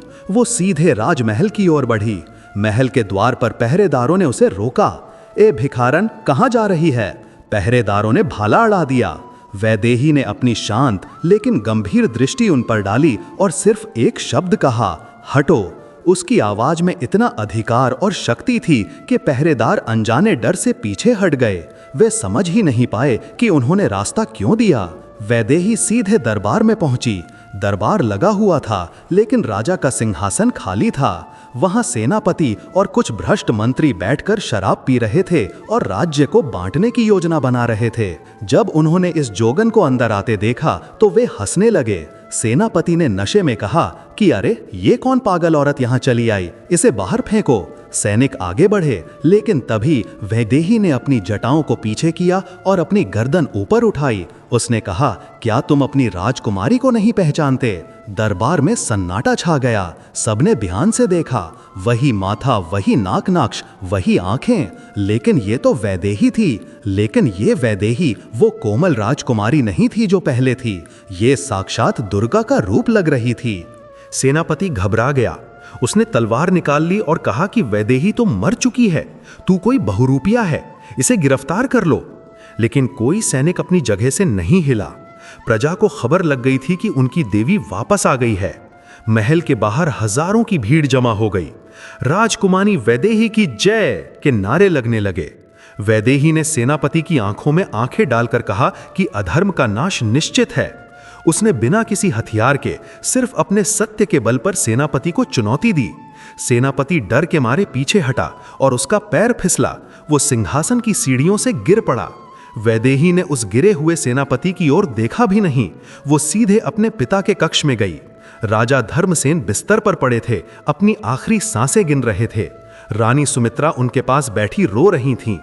जैसे ही वैदेही ने कमरे में कदम रखा, राजा ने अपनी धुंधली आंखों से उसे देखा। एक चमत्कार हुआ। राजा के शरीर में जैसे प्राण लौट आए। वे उठकर बैठ गए। वैदेही, मेरी बेटी। वैदेही ने पिता के चरण छुए। राजा ने उसे गले लगा लिया और फूट फूट कर रोने लगे। उन्होंने कहा कि मैं जानता था तू आएगी। महादेव ने मेरी सुन ली। लेकिन बेटी, अब यह राज्य खत्म हो चुका है। सब गद्दार हो गए हैं। वैदेही ने अपने पिता के आंसू पोंछे और कहा कि पिताजी, राज्य ईंट पत्थरों से नहीं, धर्म से बनता है। जब तक धर्म जीवित है, कनकपुर जीवित है। आज से यहां सिर्फ न्याय का शासन होगा। अगले ही दिन वैदेही ने राज सिंहासन संभाला, लेकिन उसने राजसी वस्त्र नहीं पहने। वो गेरुआ वस्त्रों में ही सिंहासन पर बैठी। उसने माथे पर भस्म लगाई और हाथ में राजदंड की जगह रुद्राक्ष की माला ली। ये इतिहास में पहली बार था जब कोई संत रानी सिंहासन पर बैठी थी। वैदेही का शासनकाल कनकपुर के इतिहास का स्वर्ण युग बन गया। उसने सबसे पहले भ्रष्ट मंत्रियों को दंडित किया, लेकिन उन्हें मृत्यु दंड नहीं दिया, बल्कि उनसे कठोर श्रम करवाया ताकि वे अपनी गलती सुधार सकें। उसने खजाने का मुंह गरीबों के लिए खोल दिया। उसने राज्य में जगह जगह विद्यालय और औषधालय, अस्पताल खुलवाए। उसने नियम बनाया कि राजा या रानी सबसे अंत में भोजन करेंगे, पहले प्रजा का पेट भरा जाएगा। वैदेही खुद भेष बदलकर रात में नगर का भ्रमण करती थी ताकि उसे सच्चाई का पता चले। पड़ोसी राजा, जिन्होंने कनकपुर को कमजोर समझकर हमला करने की सोची थी, वे वैदेही के तेज और उसकी प्रजा के संगठन को देखकर डर गए। उन्होंने बिना युद्ध किए ही कनकपुर से मित्रता कर ली। वैदेही ने सिद्ध कर दिया कि एक नारी अगर चाहे तो वो भक्ति से भगवान को भी पा सकती है और शक्ति से राज्य को भी चला सकती है। सालों बीत गए, कनकपुर स्वर्ग बन गया। वैदेही अब बूढ़ी हो चुकी थी। उसके बाल सफेद हो गए थे, लेकिन चेहरे का तेज और बढ़ गया था। उसे पता था कि अब उसका अंतिम समय निकट है। उसने अपनी प्रजा को बुलाया और कहा कि मेरा बुलावा आ गया है। प्रजा रोने लगी। वैदेही ने उन्हें समझाया कि रोना नहीं, ये तो मिलन की घड़ी है। उसने अपना राज्य एक योग्य उत्तराधिकारी, जिसे उसने अपने पुत्र की तरह पाला था, को सौंपा। फिर वो धीरे धीरे उसी पुराने शिव मंदिर की ओर चली गई जहां से उसकी कहानी शुरू हुई थी। वो शिवलिंग के पास बैठी, ओम नमः शिवाय का जाप किया और समाधि में लीन हो गई। कहते हैं कि उसी क्षण मंदिर के गर्भगृह से एक दिव्य ज्योति प्रकट हुई और वैदेही के शरीर में समा गई। उसका शरीर वहीं फूलों में बदल गया। वैदेही चली गई, लेकिन उसकी कहानी, उसकी भक्ति और उसका त्याग कनकपुर की हवाओं में हमेशा के लिए अमर हो गया। आज भी लोग कहते हैं कि जब कनकपुर पर कोई मुसीबत आती है तो एक गेरुआ वस्त्रधारी छाया उसकी रक्षा के लिए खड़ी हो जाती है। वैदेही के समाधि लेने के बाद कनकपुर में एक अजीब सी खामोशी छा गई थी। वो खामोशी दुख की नहीं थी, बल्कि एक गहरे सम्मान और श्रद्धा की थी। जिस मंदिर में वैदेही का शरीर फूलों में बदला था, उसे अब शक्ति स्थल कहा जाने लगा। लोग मानने लगे थे कि राजकुमारी अभी भी वहीं हैं, बस दिखाई नहीं देती। वैदेही ने जाने से पहले जिस युवक को अपना उत्तराधिकारी चुना था, उसका नाम विक्रम था। विक्रम कोई राजकुमार नहीं था, बल्कि एक साधारण किसान का बेटा था, जिसे वैदेही ने उसकी ईमानदारी और सेवा भाव को देखकर बचपन से ही अपने पास रखकर शिक्षा दी थी। विक्रम के कंधों पर अब एक बहुत बड़ी जिम्मेदारी थी। उसे न केवल एक राजा बनना था, बल्कि एक संत की गद्दी को भी संभालना था। शुरुआत के कुछ साल तो सब कुछ ठीक चला। विक्रम ने वैदेही के बनाए नियमों का पालन किया। राज्य में खुशहाली थी। लेकिन कहते हैं ना कि बुराई कभी पूरी तरह खत्म नहीं होती। वो बस मौका देखकर छिप जाती है और समय आने पर फिर सिर उठाती है। कनकपुर के उत्तर में घने जंगलों के पार कालागढ़ नाम का एक वीरान इलाका था। वहां सदियों पहले कुछ ऐसे लोग जाकर बस गए थे जो तंत्र मंत्र और काली शक्तियों में विश्वास रखते थे। उनका सरदार था भैरवनाथ। भैरवनाथ कोई साधारण तांत्रिक नहीं था। उसने शमशानों में रहकर भयानक सिद्धियां प्राप्त की थी। उसे इस बात से चिढ़ थी कि कनकपुर में लोग सात्विक भक्ति और प्रेम से ईश्वर को पूजते हैं। उसका मानना था कि ईश्वर को डर और बलि से खुश किया जाता है। जब तक वैदेही जीवित थी, भैरवनाथ की हिम्मत नहीं हुई कि वो कनकपुर की तरफ आंख उठाकर भी देखे, क्योंकि वैदेही का आध्यात्मिक तेज इतना ज्यादा था कि काली शक्तियां उसके सामने टिक नहीं पाती थीं। लेकिन अब वैदेही जा चुकी थी। भैरवनाथ को लगा कि अब कनकपुर अनाथ हो गया है और विक्रम एक अनुभवहीन राजा है जिसे डराना आसान होगा। एक अमावस की काली रात को भैरवनाथ ने अपनी गुफा में एक बड़ा यज्ञ किया। उसका मकसद कनकपुर की खुशहाली को बर्बाद करना और लोगों के मन में डर पैदा करना था। अगले ही दिन से कनकपुर में अजीब घटनाएं होने लगीं। अचानक गायों ने दूध देना बंद कर दिया। हरे भरे पेड़ों के पत्ते एक ही रात में सूखने लगे। रात को लोगों को डरावनी आवाजें सुनाई देने लगी। बच्चे अचानक बीमार पड़ने लगे और उनकी बीमारी किसी वैद्य की समझ में नहीं आ रही थी। लोग घबरा गए। वे दौड़कर राजा विक्रम के पास गए। विक्रम ने हर संभव कोशिश की। उसने वैद्यों को बुलाया, कुओं की सफाई करवाई, लेकिन कोई असर नहीं हुआ। प्रजा में कानाफूसी शुरू हो गई। लोग कहने लगे कि वैदेही के जाते ही देवताओं ने हमसे मुंह मोड़ लिया है। कुछ लोग तो ये भी कहने लगे कि विक्रम इस गद्दी के लायक नहीं है, इसलिए ये विपत्ति आई है। विक्रम बहुत परेशान हो गया। वो रात रात भर सो नहीं पाता था। उसे अपनी काबिलियत पर शक होने लगा। एक रात विक्रम उसी मंदिर में गया जहां वैदेही ने समाधि ली थी। वो शिवलिंग के सामने बैठकर रोने लगा। उसने कहा कि मां वैदेही, आपने मुझे ये जिम्मेदारी तो दे दी, लेकिन मैं इसे संभाल नहीं पा रहा हूं। मेरी प्रजा दुखी है और मैं कुछ नहीं कर पा रहा। मेरा मार्गदर्शन कीजिए। विक्रम रोते रोते वहीं फर्श पर सो गया। सपने में उसे वैदेही दिखाई दी। वो वैसे ही शांत और सौम्य थीं। उन्होंने विक्रम के सिर पर हाथ फेरा और कहा कि बेटा डर मत, ये विपत्ति बाहर से आई है, इसका इलाज भी बाहर ही मिलेगा। बुराई जब अपनी सीमा लांघने लगे तो अच्छाई को भी सौम्य रूप त्याग कर कठोर होना पड़ता है। कालागढ़ की तरफ जाओ, वहां तुम्हें एक पुरानी गुफा मिलेगी। उस गुफा में रुद्रमणि नाम का एक पत्थर छिपा है, जिसे मैंने अपनी युवावस्था की यात्रा के दौरान वहां सुरक्षित रखा था। उस मणि में शिव की शक्ति है। उसे लाओ और राज्य के चारों कोनों में गंगा जल के साथ स्थापित करो। लेकिन याद रखना, वो मणि पाना आसान नहीं है। उसकी रक्षा एक अदृश्य शक्ति करती है जो केवल सत्य को पहचानती है। विक्रम की आंख खुली। सुबह हो चुकी थी। उसके अंदर एक नया जोश था। उसने मंत्री को राज्य का काम सौंपा और अकेले ही कालागढ़ की यात्रा पर निकल पड़ा। उसने किसी को नहीं बताया कि वो कहां जा रहा है, ताकि दुश्मन को खबर न लगे। कालागढ़ का रास्ता बहुत बीहड़ था। वहां सूरज की रोशनी भी कम ही पहुंचती थी। चारों तरफ सूखे पेड़ और काले पत्थर थे। हवा में एक सड़ी हुई बदबू थी। विक्रम घोड़े पर सवार होकर जा रहा था, लेकिन कुछ दूर जाने के बाद उसका घोड़ा डर के मारे आगे बढ़ने को तैयार नहीं हुआ। विक्रम ने घोड़े को वहीं छोड़ दिया और पैदल आगे बढ़ा। जैसे जैसे वो कालागढ़ के करीब पहुंचा, उसे लगा कि कोई उसका पीछा कर रहा है। कभी झाड़ियों के हिलने की आवाज आती तो कभी अजीब सी हंसी सुनाई देती। ये भैरवनाथ की काली शक्तियां थीं जो उसे रोकने की कोशिश कर रही थीं। अचानक विक्रम के सामने धुएं से बनी कई आकृतियां आ गईं। वे देखने में बहुत डरावनी थीं। उन्होंने विक्रम को घेर लिया और डराने लगीं। विक्रम पहले तो घबराया, लेकिन फिर उसे वैदेही की शिक्षा याद आई। डर केवल मन का वहम है, जो सत्य के साथ है उसका कोई बाल भी बांका नहीं कर सकता। विक्रम ने अपनी कमर से तलवार नहीं निकाली, बल्कि अपनी आंखें बंद करके ओम नमः शिवाय का जाप शुरू कर दिया। जैसे ही शिव का नाम गूंजा, वे धुएं की आकृतियां छटपटाने लगीं और देखते ही देखते हवा में विलीन हो गईं। विक्रम समझ गया कि उसका सबसे बड़ा हथियार उसका विश्वास है। वो आगे बढ़ता रहा। चलते चलते वो उस गुफा के पास पहुंचा जिसका जिक्र वैदेही ने सपने में किया था। गुफा का द्वार एक विशाल पत्थर से बंद था। विक्रम ने पत्थर हटाने की कोशिश की, लेकिन वो हिला भी नहीं। उसने पूरी ताकत लगा दी, लेकिन पत्थर अपनी जगह से टस से मस नहीं हुआ। विक्रम थक कर बैठ गया। वो सोचने लगा कि क्या वो असफल हो जाएगा। तभी उसे गुफा के ऊपर कुछ लिखा हुआ दिखाई दिया। वो पुरानी संस्कृत भाषा थी जिसे वैदेही ने उसे सिखाया था। वहां लिखा था, यह द्वार बल से नहीं त्याग से खुलेगा। विक्रम सोचने लगा कि अब वो क्या त्याग करे, उसके पास तो कुछ है ही नहीं। तभी उसे समझ आया, उसे अपनी अधीरता और परिणाम की चिंता का त्याग करना होगा। वो राजा बनकर आया था जो राज्य को बचाने की जल्दी में था। उसे एक सेवक बनकर सोचना होगा जो सिर्फ कर्म करता है। विक्रम ने हाथ जोड़कर प्रार्थना की कि हे महादेव, मैं ये मणि अपने लिए या अपने यश के लिए नहीं चाहता।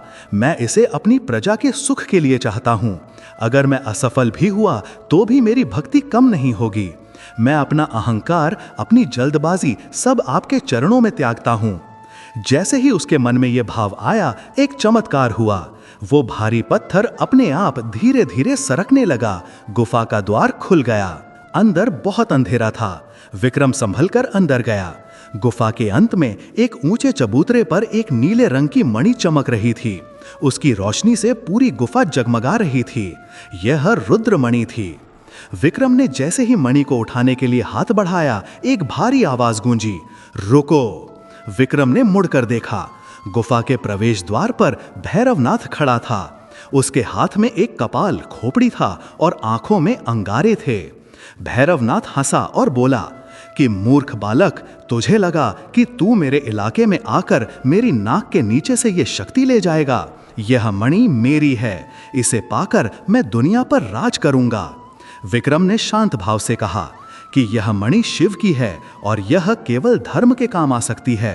तुम्हारे जैसे अधर्मी के हाथ में यह पत्थर के टुकड़े के समान है। भैरवनाथ को गुस्सा आ गया। उसने अपनी तांत्रिक शक्तियों का प्रयोग किया। उसने हवा में हाथ घुमाया और आग का एक गोला विक्रम की तरफ फेंका। विक्रम निहत्था था। वो एक तरफ कूद गया और आग का गोला दीवार से टकराकर बुझ गया। भैरवनाथ ने फिर से हमला किया। इस बार उसने काले सांपों को मंत्र पढ़कर विक्रम की तरफ छोड़ा। सांप फन फैलाकर विक्रम की ओर लपके। विक्रम के पास बचने का कोई रास्ता नहीं था। उसे लगा कि अब अंत निकट है। लेकिन तभी उस नीली मणि में से एक किरण निकली और उन सांपों कर पड़ी। सांप तुरंत फूलों की माला में बदल गए। भैरवनाथ ये देखकर सन्न रह गया। उसे समझ नहीं आया कि ये कैसे हुआ। विक्रम ने मौका देखकर दौड़कर मणि उठा ली। जैसे ही मणि उसके हाथ में आई, उसके शरीर में बिजली जैसी शक्ति दौड़ गई। भैरवनाथ चिल्लाया, नहीं, ये नहीं हो सकता। वो विक्रम की तरफ झपटा, लेकिन विक्रम अब साधारण मनुष्य नहीं था। उसके हाथ में शिव की शक्ति थी। उसने मणि को भैरवनाथ की तरफ कर दिया। मणि से इतना तेज प्रकाश निकला कि भैरवनाथ की आंखें चौंधिया गईं। वो अपनी काली शक्तियों के साथ उस प्रकाश को झेल नहीं पाया। उसकी सारी विद्या, सारा तंत्र मंत्र उस पवित्र प्रकाश के सामने जलकर राख हो गया। भैरवनाथ चीखता हुआ जमीन पर गिर पड़ा और बेहोश हो गया। उसकी दुष्ट शक्तियां नष्ट हो चुकी थीं। विक्रम चाहता तो उसे मार सकता था, लेकिन उसने वैदेही की सीख याद रखी, क्षमा वीर का आभूषण है। विक्रम ने भैरवनाथ को जीवित छोड़ दिया ताकि वो अपने पापों का प्रायश्चित कर सके। विक्रम मणि लेकर कनकपुर वापस आया। उसने जैसा वैदेही ने बताया था, राज्य के चारों कोनों में उस मणि के जल का छिड़काव किया और उसे मुख्य मंदिर में स्थापित कर दिया। इसका असर तुरंत हुआ। जो बीमार थे वे ठीक होने लगे, सूखे पेड़ों में फिर से जान आ गई, बारिश हुई और नदियां फिर से बहने लगीं। कनकपुर का संकट टल गया था। प्रजा ने विक्रम की जय जयकार की। अब कोई उसे अनुभवहीन राजा नहीं कह रहा था। सब मान गए थे कि वो वैदेही का सच्चा उत्तराधिकारी है। लेकिन विक्रम के मन में रत्ती भर भी घमंड नहीं आया। वो जानता था कि ये जीत उसकी नहीं बल्कि उस गुरु की है जिसने उसे रास्ता दिखाया, और उस महादेव की है जिसने उसकी रक्षा की। इसके बाद कई वर्षों तक कनकपुर में शांति रही। विक्रम ने विवाह किया और उसके भी बच्चे हुए। पीढ़ी दर पीढ़ी वैदेही की कहानी सुनाई जाती रही। लेकिन समय का चक्र चलता रहता है। लगभग 100 साल बीत गए। विक्रम अब नहीं था। उसके बेटे का बेटा यानी विक्रम का पोता अदितिसेन अब राजा था। कनकपुर अब बहुत बड़ा साम्राज्य बन चुका था। धन दौलत की कोई कमी नहीं थी, लेकिन समृद्धि के साथ साथ एक बुराई भी आ गई थी। लोग धर्म और सादगी को भूलने लगे थे। अब शिव मंदिर में लोग भक्ति के लिए कम और दिखावे के लिए ज्यादा आते थे। राजा अदितिसेन खुद भी विलासी हो गया था। उसे शिकार का शौक था और वो अक्सर प्रजा के दुख दर्द को नजरअंदाज कर देता था। वैदेही की कहानी अब बस एक लोक कथा बनकर रह गई थी, जिस पर लोग कम ही विश्वास करते थे। तभी कनकपुर के इतिहास में एक नया मोड़ आया। पश्चिम से एक विदेशी आक्रमणकारी जलाल खान अपनी विशाल सेना लेकर भारतवर्ष की ओर बढ़ रहा था। जलाल खान बहुत ही क्रूर था। वो जिस भी राज्य को जीतता वहां के मंदिरों को तोड़ देता और पुस्तकालयों को जला देता। उसका मकसद सिर्फ लूटपाट नहीं बल्कि संस्कृति को खत्म करना था। उसने सुना था कि कनकपुर में एक बहुत कीमती मणि रुद्रमणि है जो जादुई है। उसे पाने की लालसा में उसने कनकपुर का रुख किया। जब राजा अदितिसेन को यह खबर मिली तो वो घबरा गया। उसकी सेना तो थी, लेकिन उसमें वो नैतिक बल नहीं था जो धर्मसेन या विक्रम के समय हुआ करता था। सैनिक भी आराम तल भी हो गए थे। जलाल खां की सेना ने कनकपुर को घेर लिया। उसने संदेश भेजा कि या तो रुद्रमणि और पूरा खजाना मुझे दे दो या मरने के लिए तैयार हो जाओ। अदितिसेन इतना डरपोक था कि वो संधि करने को तैयार हो गया। वो मणि देने के लिए राजी हो गया। लेकिन कनकपुर में अभी भी कुछ ऐसे बुजुर्ग थे जिन्होंने अपने दादा परदादा से वैदेही की कहानियां सुनी थीं। उन्हें ये बात बिल्कुल पसंद नहीं आई कि उनके आराध्य की निशानी किसी विदेशी लुटेरे को दे दी जाए। इनमें एक युवा लड़की थी जिसका नाम था गौरी। गौरी मंदिर की एक साधारण सेविका थी। वो रोज सुबह मंदिर की सफाई करती थी और उसे वैदेही पर अटूट विश्वास था। जब उसने सुना कि राजा मणि देने वाला है तो उसका खून खौल उठा। गौरी भरी सभा में राजा के सामने जा पहुंची। उसने निडर होकर कहा, महाराज, ये मणि कनकपुर की आत्मा है। अगर आपने इसे उस लुटेरे को दे दिया तो हम जिंदा रहकर भी मरे हुए के समान होंगे। हमारे पूर्वजों ने, देवी वैदेही ने इसे अपने तप से कमाया है। आप इसे ऐसे कैसे सौंप सकते हैं? राजा अदितिसेन क्रोधित हो गया। उसने कहा, तुच्छ सेविका, तू मुझे राजनीति सिखाएगी? अगर हमने मणि नहीं दी तो वो पूरे नगर को जला देगा। क्या तू चाहती है कि सब मर जाएं? गौरी ने कहा, कायरता की जिंदगी से वीरता की मौत बेहतर है महाराज। अगर हम लड़ें तो शायद हारें, लेकिन अगर हमने बिना लड़े ही हथियार डाल दिए तो इतिहास हमें कभी माफ नहीं करेगा। राजा ने गौरी की बात नहीं सुनी और उसे कैद खाने में डालने का आदेश दे दिया। गौरी को काल कोठरी में बंद कर दिया गया। उधर जलाल खां अपनी सेना के साथ शहर के द्वार पर खड़ा था, मणि का इंतजार कर रहा था। रात हो गई थी। गौरी कैद खाने में बैठी रो रही थी। वो अपनी जान के लिए नहीं बल्कि अपने धर्म और राज्य के सम्मान के लिए रो रही थी। उसने वैदेही का आवाहन किया। उसने पुकारा, हे मां, आज तेरा कनकपुर खतरे में है। जिस दीप को तूने जलाया था उसे आज बुझाया जा रहा है। क्या तू नहीं आएगी? गौरी की पुकार में वही दर्द था, वही सच्चाई थी जो कभी वैदेही की पुकार में थी।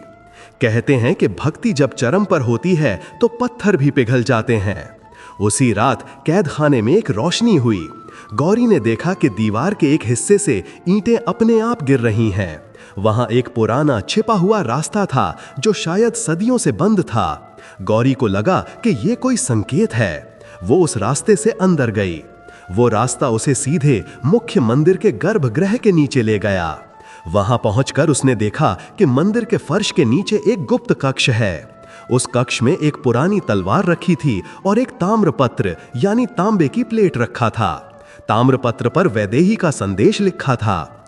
जब राजा अपना धर्म भूल जाए और प्रजा असहाय हो जाए, तब शक्ति किसी महल से नहीं बल्कि एक साधारण भक्त के भीतर से जागेगी।